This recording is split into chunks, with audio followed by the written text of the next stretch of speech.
स्वागत है आप सभी का अपने YouTube चैनल पे। आप सभी स्वस्थ होंगे, मस्त होंगे। तो इस वीडियो के अंदर चर्चा करने वाले हैं पशु परिचर भर्ती के बारे में। बहुत वीडियो हो गए थे पशु परिचर भर्ती के बारे में, कट ऑफ भी बहुत बार बता दी थी, जिसमें पदवर्ती के बाद में भी बता दी थी। एक बार शुरुआत में एक मोटा आंकड़ा मैंने दिया था और सारी चीज़ों में सारा कैलकुलेशन करके बता दिया था। नॉर्मलाइजेशन को लेकर भी हमने खूब अच्छे तरीके से आपको बताया था और हमारा प्रयास आपने देखा होगा, पदवर्ती के लिए भी आपके लिए लगातार हमने मांग उठाई थी और आप सब ने बहुत सारे प्रयास किए। इसकी वजह से आपका जो प्रयास है वो सफल भी हुआ और पदवर्ती की हमारी मांग है वो मान ली गई। लेकिन जो सीईटी का परिणाम आया ना, आप सभी को सबसे पहले तो बधाइयां हैं। आप सभी क्वालिफाई हुए होंगे क्योंकि बहुत बड़ी संख्या में क्वालिफाई इस बार किया गया। लेकिन जैसे सीईटी का रिजल्ट आया, स्कोर कार्ड आया, उसके बाद में नॉर्मलाइजेशन वाली जो एक समस्या ना, वो सभी के दिल में जगह बना ली उसने कि अब क्या होगा, पशु परिचर भर्ती में क्या हो सकता है। इस बात का हमने उल्लेख हमारे पहले वीडियो में भी किया था। हमारे चैनल पे आपको वीडियो मिल जाएगा, उसमें हमने बकायदा ये कहा था कि नॉर्मलाइजेशन में ये वाली जो चीज़ है ना, 15 से 20 नंबर वाली, ये हो सकती है। तो आप सभी में से जो भी अपने भाई बहन हैं उनमें से कुछ के मेरे पास कमेंट आए थे कि ऐसा कभी हुआ है क्या, नॉलेज तो रखा करो, पहले पहले खुद अध्ययन किया करो फिर बताया करो हमें। तो मैंने तो फैक्ट रखे थे, लेकिन कोई नहीं, आप सभी ने नहीं देखा होगा लेकिन अब देख लिया होगा। तो अब आगे क्या हो सकता है, आप सभी को चिंता हो रही है कि जो रिजल्ट आएगा वो किस प्रकार से तैयार होगा, क्या करना चाहिए क्या नहीं करना चाहिए। तो इस बात पे हम इस वीडियो में चर्चा करेंगे।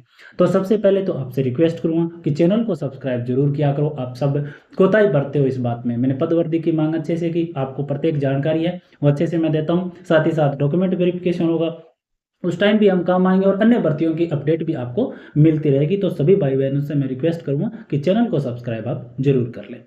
देखो, बात ये है कि नॉर्मलाइजेशन जब से आया है ना, तब से ये विवादास्पद रही है। ये प्रक्रिया हमेशा कभी भी किसी ने इस चीज को स्वीकार नहीं किया कि कोई नॉर्मलाइजेशन की प्रक्रिया है वो सही हो सकती है। देखो, माना एक्सपर्ट बैठते हैं, पेपर बनाते हैं, 4 पारी मान लो या 6 पारी मान लो, तो 4 या 6 पारियों के जो पेपर बनाने वाले हैं, पेपर बनाने वाले तो वही है। क्या इतना फेरबदल हो सकता है कि एक पेपर में तो आपके 11 प्रश्न बहुत मुश्किल आ जाए और एक पेपर में 11 प्रश्न बहुत सरल आ जाए? क्या ऐसा संभव है?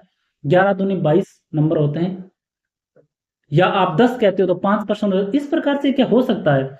मान लिया, क्योंकि ये फिर नॉर्मलाइजेशन की प्रक्रिया में एक चीज और काम करती है, एवरेज स्कोर काम करता है। अब मान लो किसी भी शिफ्ट में बाई चांस जो बच्चे जिनका आप कह सकते हो या बहुत कम पढ़ने वाले हो, बाई चांस ऐसा एक बैठ जाता है कई बार कि उस शिफ्ट के अंदर बहुत कम नंबर वाले बच्चे ज्यादा हो जाते हैं, तो एवरेज कम हो जाता है। तो उसमें जो इंटेलिजेंट बच्चा बैठा है, जो एवरेज बच्चा बैठा है, उसको अपने आप फायदा हो जाता है, उसको नंबर मिल जाते हैं। तो ये कहीं ना कहीं प्रक्रिया तो थोड़ी सी सही नहीं रहती। लेकिन नॉर्मलाइजेशन की जो प्रक्रिया उसके लिए सही है, जिसको नंबर मिलते हैं तो वो इसका समर्थन भी कर सकता है, तो वो अपनी जगह सही है। लेकिन बात ये है, देखो, नॉर्मलाइजेशन हमेशा ऐसे ही होता रहा है और इसी प्रकार से ये सारी चीजें राजस्थान के अंदर चलती है। एक प्रकार से आप कह सकते हो घोटाला भी है। पटवारी भर्ती, जो साथी पटवारी 2021 जिन्होंने दिया था, या जो नए साथी जो आप छोटे भाई बहनों उनको नहीं पता होगा, 2021 में पटवारी भर्ती हुई थी। उस टाइम ये भर्ती हुई थी 4 पारियों में, 4 पारियों में हुई और चौथी पारी को सबसे मुश्किल है वो सभी के द्वारा बताया गया था रिजल्ट आने से पहले। लेकिन चौथी पारी का जैसे ही रिजल्ट आया तो चौथी पारी के बच्चों के 20 से 22 नंबर हैं वो कम कर दिए गए थे।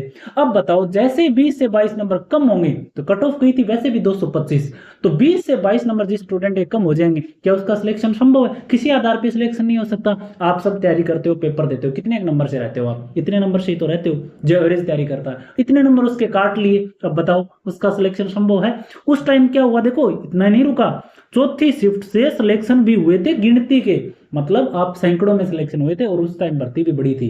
और एक शिफ्ट में जिसमें 20 से 22 नंबर मिले, उस स्टूडेंट के सभी जो साथी थे उनका भाग्य खुल गया था, उन्होंने समर्थन भी किया था इस चीज का और भारी विरोध हुआ था उस टाइम पे, कोर्ट में भी गए थे बच्चे, हल्ला भी हुआ था, लेकिन किसी ने नहीं सुनी और ज्वाइनिंग वगैरह का प्रोसेस करवा दिया था। क्या कर सकते। अब सीईटी में चलो क्वालिफाइंग था, ज्यादा मुद्दा नहीं उठा रहे हैं आप सभी में से साथी, और किसी की दिक्कत भी नहीं हो रही, चलो ठीक है, जैसे भी हो गया। लेकिन बात ये है, ऐसा हुआ है कि प्लस हुए हैं, माइनस हुए हैं 15 से 16, ये वाला सिस्टम भी तो है। अगर पशु परिचर में लागू हुआ तो फिर आपको दुखेगा ये चीज। तो क्या करें इस चीज का? अधीनस्थ बोर्ड के चेयरमैन महोदय हैं, वो हमेशा, आपको पता है, गलती किस में निकलेगी? अभ्यर्थियों में निकलेगी। उनकी इस तरफ से कोई गलती नहीं है, वो रिजल्ट ना दें तो गलती नहीं, लेट दें तो गलती नहीं, वेबसाइट हैंग हो तो गलती नहीं, नॉर्मलाइजेशन लगेगा तो गलती नहीं, आप अगर कुछ भी गलती करे हो तो उसमें आपको क्या मिलेगा, दंड मिलेगा। अब बात ये 6 पारियों में पेपर बना, अब 6 पारियों में पेपर बना है तो या तो पेपर है वो बनाने वाले तो एक ही है, सिस्टम में सुधार तो होना चाहिए। जो 6 पारियों में पेपर बना है, चलो मान लिया, देखो 1 नंबर 2 नंबर 3 नंबर यहां तक बनती है बात, भी सरल हो जाए मुश्किल हो जाए, 2 3 4 प्रश्न ही ऐसे होते हैं जिसमें ये फर्क पड़ता है। अब अगर किसी शिफ्ट से 10-15 नंबर कटे तो आप बहुत सारे साथी बाहर होंगे, फिर आपको कोई दिक्कत होगी। तो इस चीज का निजात पाने के लिए बड़े स्तर पर इस बात को रखना चाहिए, मेरा मानना यह है। और ट्विटर पे बड़े स्तर पे हम रखेंगे इस मांग को। आप मेरी ट्विटर अकाउंट को जरूर फॉलो कर लेना, बहुत सारे साथियों ने नहीं किया है, आपको कमेंट सेक्शन में पिन किया हुआ मिलेगा, वहां पे जाकर के आप फॉलो करें। साथ ही साथ मैं टेलीग्राम का एक ग्रुप दे रहा हूँ, उसको भी आप जरूर ज्वाइन कर लेना टेलीग्राम पे, तो वहां पे भी हम लगातार है वो थोड़े एक्टिव रहने की कोशिश करेंगे। ठीक है, तो ये 2 काम आपको करने और हम बढ़िया तरीके से इस मांग को उठाने वाले हैं। तो अब पशु परीक्षर का रिजल्ट आएगा, तो इसमें 6 पारियां हैं और इसमें आपकी नज़र में जो आज तक बताया जा रहा है, मैंने तो ये कहा भी कोई भी शिफ्ट को मैं तो आसान और हार्ड पहले नहीं बता रहा हूँ, जिन साथियों ने मेरा वीडियो देखा उनमें मैंने बताया भी है। पटवारी में चौथी शिफ्ट को हार्ड बताया गया था, लेकिन निकली थी ये सबसे इजी। तो अगर मान लो किसी भी शिफ्ट का अगर स्कोर कम हुआ तो वो साथी क्या करेंगे, जिसके 120% सही हो रहे हैं वो अब सिलेक्शन में बैठा है, अगर उसके 20% कम हुए, 20 नंबर कम हुए तो उसके प्रश्न आ जाते हैं 110। अब बताओ जनरल कैटेगरी का जो स्टूडेंट है वो कहाँ जाएगा, फिर ओबीसी का स्टूडेंट कहाँ जाएगा, फिर वो सिलेक्शन ना होने की कगार में आ जाएगा।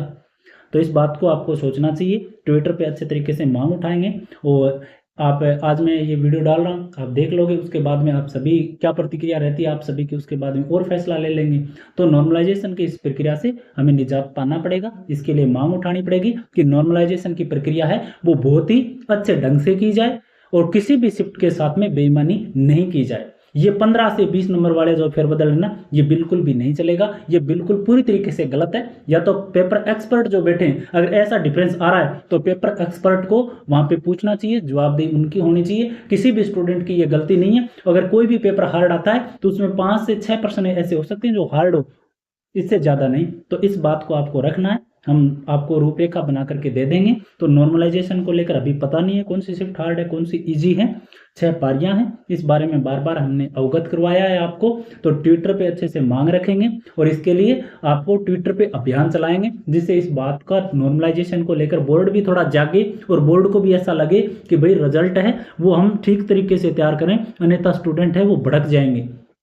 तो गौर में रखना है पशु परीक्षर के सभी साथियों, जो भी हो लगातार अच्छे ढंग से मांग उठानी है। ट्विटर पे फॉलो कर लेना, वहाँ पे जाके मैं मैसेज डाल दूंगा, ट्वीट कर दूंगा, वहाँ से उसको ट्वीट करना है, अपनी आईडी से लिखना है, लगातार ट्वीट करते रहना है और आलोक राज जी को टैग करना है, हमें भी आप साथ में कर सकते हो। ये मांग आपको किसी के नेतृत्व की आवश्यकता नहीं होती, इन चीजों में जो भी आपका साथ दे वो आपका साथी है। जो भी करते रहो आप अपने स्तर पे करो, आपसे ये मांग ऊपर जाती है, ना कि मेरे से या किसी से भी। आप ही इस चीज को कर सकते हो सभी साथी मिल करके। ठीक है, तो पशु परीक्षर में ऐसा होना नहीं चाहिए, क्योंकि ये एक आपको बाहर करने वाली प्रक्रिया रह जाती है। अब बात आती है, देखो कि लगातार हम बात करते हैं कट ऑफ वगैरह के बारे में, तो जब ऐसी चीज होगी तो कट ऑफ कहाँ जाएगी? क्या सोच सकते हो कि कट ऑफ किस प्रकार से रहेगी? जो 110 नंबर लिए बैठा है किसी शिफ्ट में, उसको 20 नंबर मिल जाते हैं, 120 हो गए। अब जो साथी है वो 120 नंबर लिए प्रश्न लिए बैठा है पहले ही, उसको 20% नंबर और मिल गए, मतलब 10% और मिल गए, 131 हो गए। तो फिर कट ऑफ क्या निर्धारित कर सकते हैं, किस प्रकार से रहेगी कट ऑफ? तो इस बात पे आपको गौर करना चाहिए। आप सभी साथियों ने जिस प्रकार से पदवर्दी की मांग को उठाया था, पदवर्दी की मांग जिस प्रकार से आपने उठाई थी, उसी तरीके से आपको नॉर्मलाइजेशन की प्रक्रिया का निजात पाने के लिए मांग उठानी है। मैंने बता दिया, ट्विटर पे जाना है, वहां पे जाकर के हमने जोरदार तरीके से आवाज उठानी है। टेलीग्राम ग्रुप को भी आप ज्वाइन कर लेना, मैं लिंक दे दूंगा, वहां पे कमेंट सेक्शन में आपको दिया हुआ मिल जाएगा। तो बात यह है कि नॉर्मलाइजेशन की प्रक्रिया में ऐसा हमेशा होता रहा है, कोई नई बात नहीं है। सीईटी में आपको अभी देखने को मिल रहा है, तब आप मान रहे हो, इससे पहले पटवार में भी हुआ था, और पटवार के अलावा और तमाम भर्तियों में इसी प्रकार से हुआ है जब जब नॉर्मलाइजेशन हुआ राजस्थान में। अब बात देखो राजस्थान में ऐसा क्यों होता है, क्योंकि नॉर्मलाइजेशन की प्रक्रिया तो रेलवे भी अपनाती है, तो वहां पे आपको 3 4 5 नंबर का फर्क देखने को मिलता है, इससे ज्यादा नहीं मिलता। एसएससी में भी होता है, उसमें भी ज्यादा फर्क नहीं। फिर राजस्थान में 15 15 20 20 नंबर का फर्क क्यों? ये थोड़ी सोचने वाली बात है। यहाँ कहीं ना कहीं एक सिस्टम सेट किया जाता है और इस सूत्र, जो भी सूत्र है आपका नॉर्मलाइजेशन का, उसमें बदलाव होना चाहिए। प्रक्रिया को दोबारा से रिव्यू करके इस भर्ती के अंदर लागू करनी चाहिए और आगे भविष्य में ये ध्यान रखा जाए, कोई भी भर्ती हो बड़े स्तर पे करवा सकते हो, एक ही दिन में वो भर्ती है वो आराम से करवाई जा सकती है। आगामी भर्ती पटवारी है उसको एक दिन में करवाया जा सकता है। और पशु परिचरण में मान लो गलती हो गई, पहले भी तो होते थे एग्जाम, जब ऑफलाइन एग्जाम होते थे तो 15-20 लाख बच्चों के एक ही दिन में एग्जाम करवाए जाते थे। तो अब कौन सी दिक्कत आ रही है ऐसी कि अब ऑफलाइन जो एक ही दिन में एक पेपर के हिसाब से जो पेपर है वो नहीं करवाए जा सकते। इस घटना को, इस नॉर्मलाइजेशन को लागू करने के लिए ऐसा किया जा रहा है और ये एक तरीके का घोटाला है। तो सभी साथियों को मैं यही कहूंगा, अभी तक तो, आगे हम रूपरेखा बनाएंगे, आप इतने जुड़े हैं, सभी साथी एकजुट होंगे और इसके लिए हम प्रयास शुरू कर देंगे, ठीक है ना। तो 5934 पद थे ना पहले, ये इतने पद थे, अभी वृद्धि कर दी गई है इसमें 499 की, ये तो हमने बता दिया था। और कट ऑफ वगैरह के बारे में मैंने बहुत सारी वीडियो डाल रखे हैं, तो उसको बार बार बताने की आवश्यकता नहीं है, आप चैनल पे जाके देख लेना, हमने बताया था। उसी प्रकार से आपकी लगभग अनुमान रहने की संभावना है। तो उम्मीद करता हूं आप सभी साथी सहयोग करेंगे। कमेंट, आप जितने भी साथी जो वीडियो देख रहे हैं कमेंट जरूर करेंगे और वीडियो जो आपका चैनल है सब्सक्राइब कर लेना और जितने भी साथियों को आप जानते हो पशु परिचर भर्ती में, सभी के पास में शेयर कर देना, जिससे सभी एक साथ एकजुट हो जाए। और आप सभी को प्रयास करना पड़ेगा, मैं यही कह देता हूं, मैं हमेशा इस बात में निष्पक्ष रहता हूं कि कोई भी मामला है वो खुद बेरोजगार उठा सकता है, कोई किसी के लिए आगे नहीं आता, ये भी मैं बता देता हूं। आप ही अपनी मांग उठा सकते हो, मेरे से ये मांग नहीं उठ सकती, आप उठाने वाले मांग आप उठाओगे, मैं सिर्फ आपका मीडिएटर बन सकता हूं, बस मीडिएटर बनूंगा, आप सभी को एकजुट कर दूंगा। मांग आप उठाओगे तभी जाएगी, मैं कितने भी प्रयास कर लूं मेरे से मांग अकेले से नहीं उठेगी। तो आप प्रयास करना शुरू कर दो कि नॉर्मलाइजेशन प्रक्रिया में सुधार हो और इतने नंबर का डिफरेंस नहीं आए, ठीक है, चाहे रिजल्ट थोड़ा लेट कर दें, लेकिन इतना नंबर का डिफरेंस पशु परिचर भर्ती में ना आए जिससे कि किसी शिफ्ट को इतना भारी नुकसान हो जाए और वो बच्चे बाहर हो जाए, ठीक है। तो आज के लिए इतना ही, फिर हम रणनीति के साथ में एक बार फिर मिलेंगे। धन्यवाद।